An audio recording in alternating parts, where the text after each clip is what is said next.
You guys, Before you just get an opening statement, a couple of comments on the game, we'll fire away with questions. feels good to get a W with the Dogs. Happy for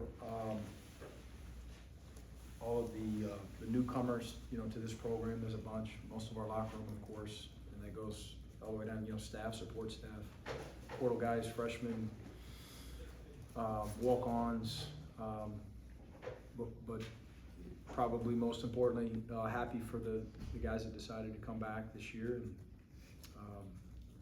put forth a lot of effort this fall and found a way to grind one out. Thought we defended the three well enough. Overcame some adversity there with a valiant effort early second half by Western Carolina. I thought they were tremendous with their fight and poise and resiliency. M.A. Moncrief didn't help us in the second half. He means a lot to us, obviously. Had some guys that didn't quite expect potentially to play this much tonight, namely Jason Holt. Might have been the last guy put in the game, in that rotation, and thought he was fantastic second half with his energy level. Did a lot of things that didn't show up in the box score. And I thought we took a step in the right direction in terms of responding to adversity in a better fashion than we did against Georgia College. I thought that we, mainly on the defensive end, just buckled down, stepped up our level of communication, our level of intensity. Probably, 6-8 minutes left and got it going, strung together some stops. What did you learn about this team just with how they were able to fend off Western Carolina there in those last 7-8 minutes? It's a competitive group. A lot of the same things. I'm not sure I learned anything new that we haven't talked about before. Got some toughness. It's a group that doesn't mind earning some floor burns, and we did that again tonight. Terry and Justin Hill and M.A. in the first half thought he was really good. Holt, the Jabri, depth, parity. Cario made some timely plays offensively. Just this group's got we got a little fight to us.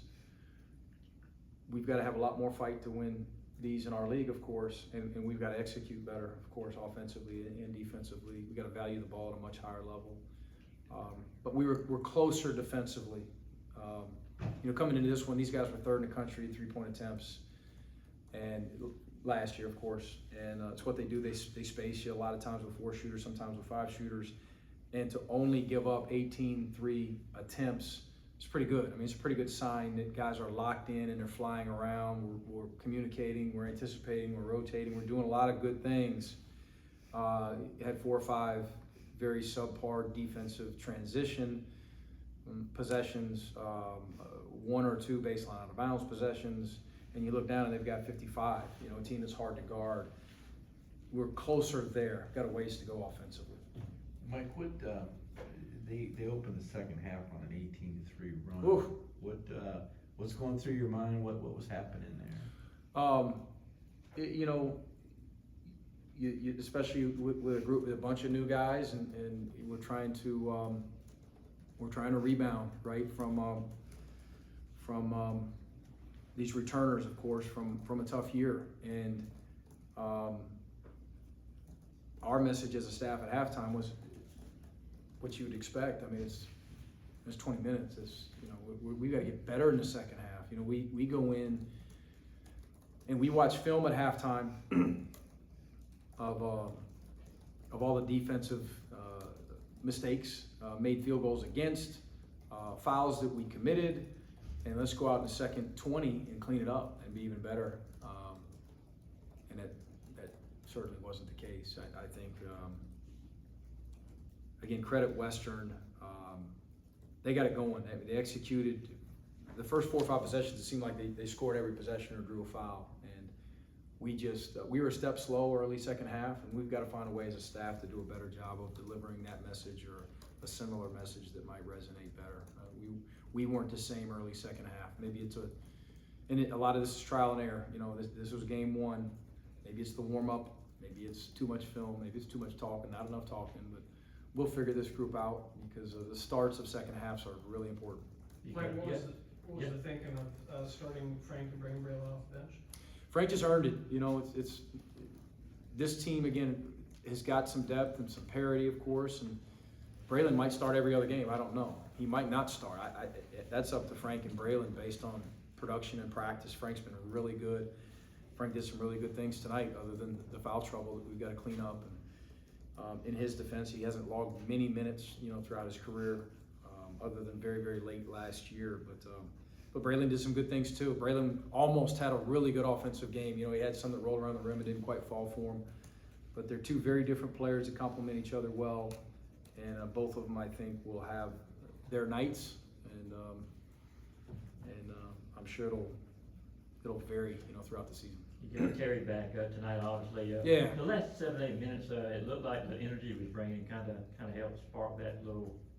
He's a tough, Deal a little competitive dude. You know, he gets his hands on basketballs. He's got a knack for getting loose balls, for creating loose balls, tipping passes. Can really move laterally. He's a high-level defender. That he's going to help us offensively as well. He's our best passer. I thought they did a pretty good job of defending his ball screens, and we had, you know, a few that were illegal ball screens. We got to clean a bunch of stuff up, but it means a lot to Terry, to Terry's teammates to have him back. It means a lot to me and our staff as well.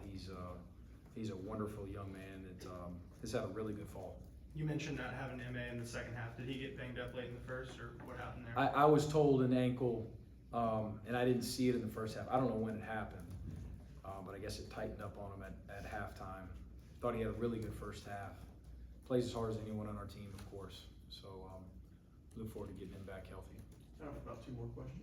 Chiron had a pretty remarkable block shot around the year. Like, okay, Yeah. the top 100. Well, what do you think you saw of the freshman in the first game, and what's he moving towards now?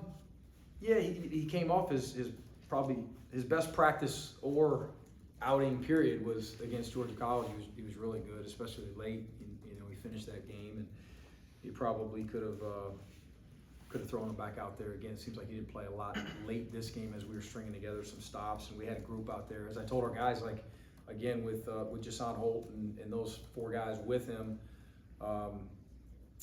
outside of, I guess, there's a substitution there with Terry and Justin, just trying to keep those guys fresh. We were stringing together stops, and we had a lead, and that's, you know, if you're part of one of those groups and you earn that, you know, that might be the case. But with Chiron, he's got a knack for scoring. He can really move his feet for his size. He's very versatile. He's ambidextrous. He's a good player. He's a talented guy that is getting better. You've mentioned a lot of guys that came off the bench.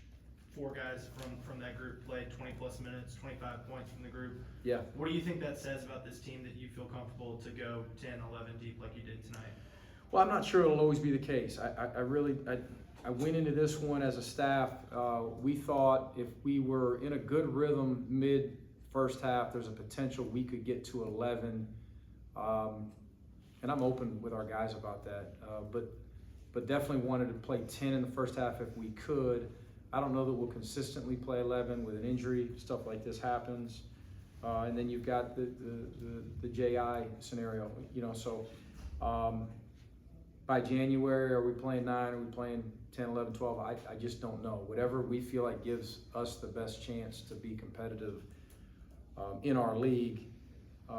And what I continue to tell our guys, you know, I guess what it shows our guys is that I say we as a staff, we don't care who plays, who starts, who finishes. We're just, obviously, you're just trying to win, you know. We're trying to grow, we're trying to develop. And, you know, you see certain guys down here with 10 minutes or 17 minutes. Those, in our next one, they might play 25 just based on how we're playing. As we have a larger sample size, right? Guys like Cario, he has a bigger sample size, and sometimes he gets maybe a little bit more benefit of the doubt because he has sprayed us for 20-something before. I've been on the opposite end of that. You know, but some of these guys you're learning about every day. And we've had one real game with a bunch of new guys and returners who I'm coaching for the first time. So we're a ways away from figuring out who's gonna play the majority of the minutes and roles being completely defined, of course. But you got Wake Forest and Steve Forbes Friday night. There you go. So what happens? Thanks for the reminder. I'm So gonna what- enjoy my pizza tonight. I was just gonna say, what, between now and then, like Oof. you said, there's a lot, but what Yeah. jumps out as a priority or Offensively, valuing the basketball. Defensively, fouls, transition.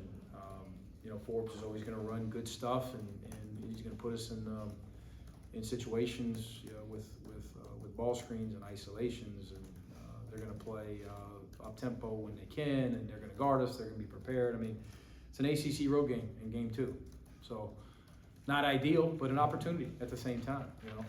They're playing us early too, so it's part of scheduling. We get a home and home with those guys, and we'll find out really soon exactly where we're at against our level competition.